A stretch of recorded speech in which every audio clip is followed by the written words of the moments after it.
Hey, to all my friends out there, I have a really fun home art assignment for you. This art assignment is going to be doing a little bit of printmaking at home. Some of you might have done some printmaking before in the art room with me. We've done some jelly plate printing last year. We did that a little bit in art club with both levels, and I also had a few classes that did that as a project as well. Unfortunately, we didn't quite get around to our printmaking project this year for fourth quarter, but I think I can bring it home to you.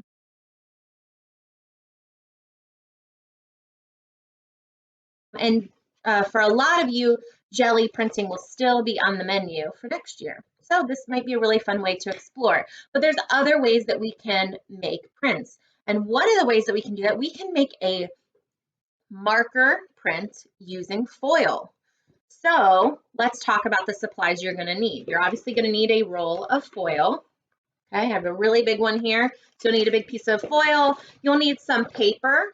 You can do this with regular printing paper, but we are going to get it a little bit wet. So if you have something that's a little heavier than that, it will probably work out a little bit better. Just in case you get your paper a little too wet, I would hate for your artwork to tear. So if you have some heavier paper, that's a better option, but printer paper will work just fine. Okay, so you need those things. And then you're going to need markers. You're going to need washable markers. So any sort of washable markers will do. We have all different kinds here. All right, so washable markers. And you're going to need water and paper towels. And I'll show you how we're going to use those later. And then the last thing you're going to need, if you want to take it a step further, is you are going to want some permanent markers, some Sharpies of some kind. The way that we're going to do that, you can also just probably use your regular markers. You're just really going to want to wait for your print to dry before you start drawing on top of it. If we do it the other way around, you can end up making your paint bleed or your marker print bleed. And I would hate for that to happen after you go through the whole process. So that's what we're going to do. I'm going to show you how to do a marker print using some foil at home.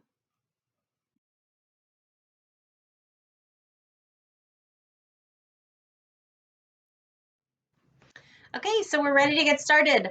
Step one, I need to get my piece of foil ready. When I'm tearing off my foil, I want to be careful not to waste any, so it needs to be about the size of my paper. And make it nice, flat workspace here. All right, so my piece of paper should fit on my foil, just like that. If you want to make sure that you don't get marker everywhere on your paper, you could take a Sharpie or another marker, and I'm just going to kind of mark where my corners are a little bit. And that's going to help me make sure that, one, I don't totally overfill my paper, but also that I don't underfill my paper and not have a marker print that's going to cover everything. I've already kind of gotten out the markers that I'm going to use, and I decided I wanted to make a sunset. So that's what I'm going to color on here. So I think I'm going to have a little bit of green grass ground here on the bottom, and then I'm going to do my sunset across the top. Let's get started with the grass first. So I picked out a number of different shades of green. You can obviously just use one, but since I have a bunch of different ones, I was going to do a little bit of lots of different colors, just coloring it in some spaces so that I have some nice variety to my piece. So you can see I'm starting to fill it in. One of the most important things you want to do is I want to not have these blank spaces. So when I'm putting my marker in here, all my marker strokes are right next to the other one.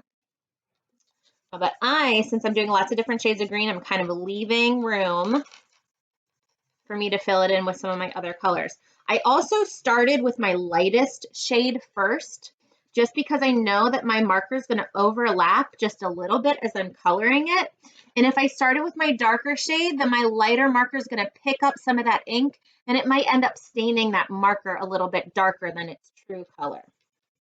So I'm starting with the lightest first, I'm coloring it in. So I kind of marked a spot, probably about 1/3 of the way up my piece of foil here. And that's where I'm kind of telling myself that I'm going to stop and then start on my sunset sky. So looks like I'm almost filled in here. I'm going to go back with a lighter color right there. All right, so there we go. You can see my little grassy hill section is all filled in. Now it's time to start with my sunset. So I'm going to start with my lighter color first. I'm going to start with the yellow part. My sun is just going to kind of be peeking over the hills here. I'm going to be pretty careful as getting close to my grass. If there's a little bit of gap of white, that's going to be okay. So I kind of have my sun here. I'm making sure it's all the way filled in. The more coverage you get on your foil, the brighter your piece is going to turn out. Your print that you pull is going to turn out. So now I'm going to start transitioning into some oranges. And again, you don't have to have a ton of different shades of color to do this. You could kind of just use your yellow, one orange color, then red and pink and purple if you wanted to.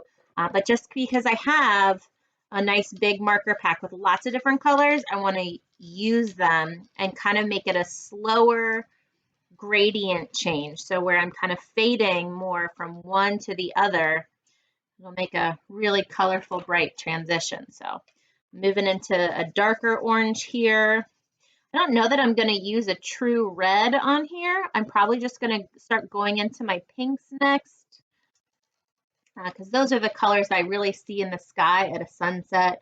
I see lots of kind of those orangey colors and the pinks and the purples. Okay, and I don't have to have a perfect arc here. I'm going to start to get a little bit more creative about how my sky is going to fade as I'm getting away from that sun part in the middle. All right, start to transition into some of my pinks here. It's a pretty pinkish red. You can see since I started with my lightest color first, I'm not really messing with the colors of the markers as I transition, even though I am coloring over them just a bit. I still don't want to do it a ton because it will mess with the color, but just a little bit of overlap is just fine. Okay, you can see where I marked it at the top. I'm starting to get to the top of my paper. So I'm probably just going to use this pink here, and then I'm going to do a little bit of purple, kind of that dark purple. That sun is starting to transition into that deep blue sky here. So I'm going to do a darker purple right around the edge to make sure that I fill all the way to my piece of paper.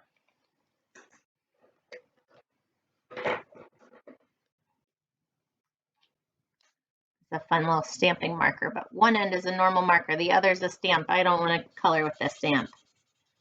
This is kind of a lighter fuchsia purple here.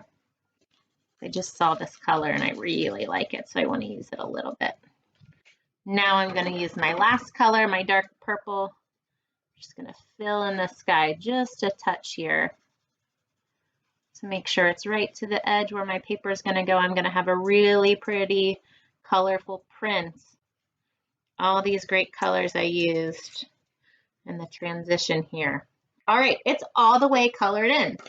You can see as I was coloring, I was really careful not to smudge my hand across my work. Although the marker I've put down at the bottom here, it's already dry, okay? So that's not gonna make for a very good print. I'm not gonna have any way to stick my paper on and pull that print. I need some water to help make that happen. I'm gonna set this aside just for a moment. There are gonna be sections of it that are still a little bit wet, especially the last parts I did, so I am going to make sure I set it off to the side carefully. The next thing I have a little bowl of water here, and I have some paper towels. So what I'm going to do is I'm going to get my paper towel wet, and I have a bowl because I do want to wring it out a little bit. I really don't want my paper to be sopping wet. I want it to be nice and damp. So I dipped my paper towel, but then you saw me squeeze it back out. Now I'm going to wipe it across my whole paper. The more that I fill in this paper here and make sure that every spot is damp, the better off my print is going to be. Now, when paper gets wet, it does start to curl up, and that's going to be okay. We're going to be really careful. I'm finished with this. I'll move this back out of the way. We're going to be really careful as we press our print. But I can see that all the spaces are damp. Nice shiny piece of paper now. Okay, so I'm going to bring my foil back down. And since my paper is wet, I'm ready to put my paper on top. And I'm going to try really carefully to line it up as best I can with my corners here. And then I'm going to start in the middle and I'm going to press it outward. Now I'm going to spend probably the next little minute or so continuing to press and making sure that I press along all the edges here. You can see a few spots where it bubbled up, so I'm trying to smooth those out. I really want to press it as well as I can because that wet paper is going to get the ink of the markers wet again, and then the paper is going to suck that marker right onto the paper here. Okay, I think that's probably about good. So now I'm going to pull my print. I went ahead and I put it down. I smoothed my paper out. I can tell that my whole paper was nice and wet because it's kind of suctioned onto my foil here. So I know that it's ready for me to peel it. So I'm going to start at one corner here and I'm going to slowly peel my print back.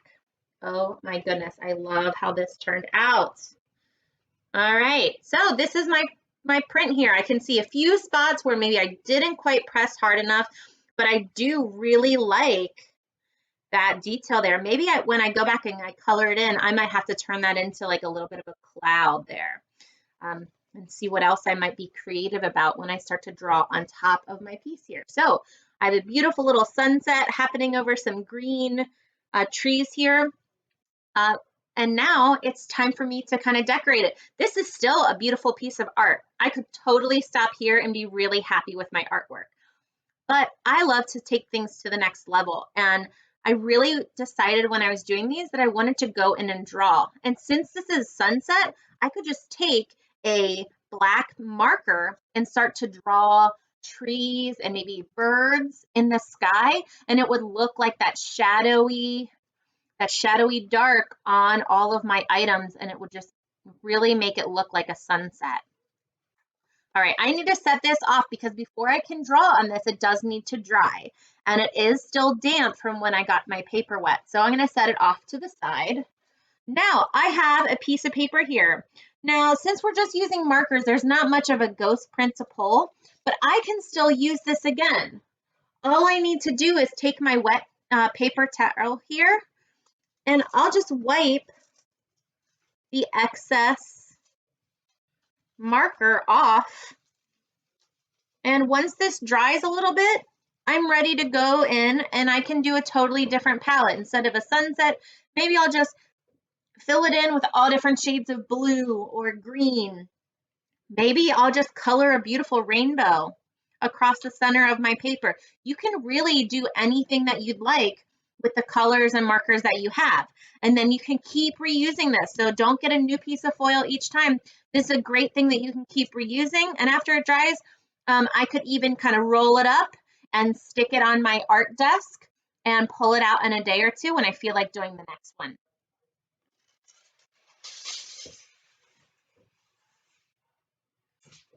All right, that's it. Now I'm going to show you the next step. Okay, so I do have a few that I did yesterday that I started to draw on, and I want to show you what that would look like if you wanted to take your artwork to the next step. So I did do a sunset the other day. This one I did over blue to make it over an ocean. And I was really into the Zentangle work that we did, so I started making like this really cool Zentangle cloud. I went in and accentuated my sun with some kind of funky little design there, and I started to add my waves across the bottom. So I still have a lot of work that I'm thinking about doing on this. I just wanted to show you what that'll start looking like. So I did this with a black Sharpie marker. If you wait for your paper to dry all the way, you could totally go in with a Crayola or some other washable marker and draw on top. You don't need a Sharpie. I just like to use Sharpies. They just end up with a nice bright bolder line, but you're at home, you're not in the art room, so you have furniture and things to protect at your house, so a Sharpie should definitely be something that you are making sure your parent is okay with and you're working on a good surface. You could see where I'm working on a table that's definitely an art table because there's paint stains and everything on it, so I'm making sure that I'm working in a safe place just in case I were to make a mistake and be a little messy with my art materials. Then I did another one where I talked about maybe you could just do a bunch of green or blue. So this is the one I did in green. Green's one of my favorite colors. And then you can see I'm really on this Zentangle kick where I started to fill it in with Zentangles, and I'll kind of keep going. If you wanted to do this the other way around, you could, but you would have to draw with Sharpie first. And then I could do a marker print on top of a black and white Sharpie because it wouldn't run. But if I were to draw on this first with those washable markers and then do my print, because my print is wet, then my markers are going to run. So make sure that if you're going to print after you draw, you must draw with a permanent marker. Okay, so I still have a lot more work to get started on to kind of finish up these pieces. I have my other one here that is drying right now. It probably needs another 5 or 10 minutes. Sometimes your paper can really start to curl. You can see my edges are curling down. So after this dries, I might give it another 5 or 10 minutes, but stick it underneath a bunch of books or something heavy to help flatten my paper back out so it's not driving me crazy when I'm drawing and trying to curl the edges up. All right, so that's it. That's how you can make some foil marker prints at home. You can do a little fun printmaking. Again, your supplies, you'll need washable markers, you'll need a piece of foil, you'll need paper to print on. You can use regular printing copy paper, but I think something a little heavier will turn out a little bit better just because you are going to get the paper wet, so you don't want it to tear. So you'll need a little bowl of water and some paper towels to then wet your paper down to pull your prints. If you want to decorate afterwards, I recommend Sharpie markers if that's okay in your household. Remember, ask a parent. If that's not, you can still use your washable markers. Just make sure that that print is all the way dry so that your marker lines don't bleed. All right, that's it. I can't wait to see what you make. If you make some marker prints at home, please share on my Facebook page or email them to me. I just would love to see what kind of art you're making at home. I hope you have fun making this, and I can't wait to see what you do. Bye.